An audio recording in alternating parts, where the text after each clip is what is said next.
Now that you have watched video number 3, and you have a pretty good idea of what your at-home care team is going to look like, it's time to make it official and put your care team on the contributor cover page.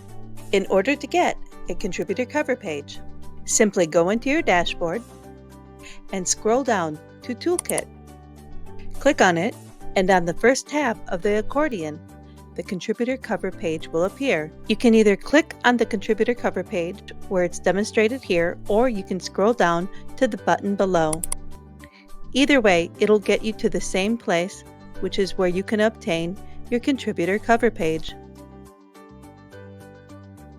So in today's video, we are going to review the caregivers and how they form your at-home care team, and then we will learn how to put them into the contributor cover page, as well as learn how to create an entry in your medical journal.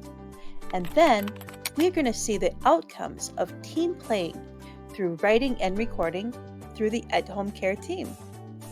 When you build your healthcare team, make sure that everybody is on the same page in respecting private personal health information.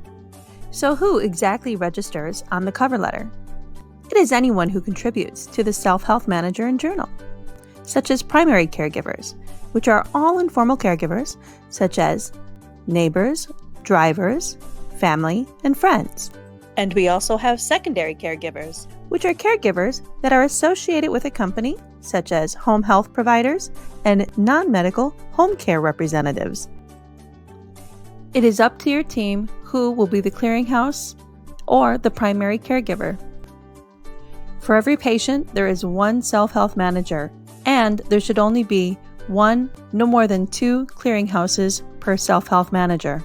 Then, document the primary caregivers. Then include the secondary company's information. All the secondary caregivers' information goes on the back, and there's a HIPAA compliance agreement on the bottom. Then, purchase or assign a notebook of your choice. All journal entries should be in a chronological order. Include the date and time, the journal enterer's name, and a brief note. A good rule of thumb is to write entries as soon as possible.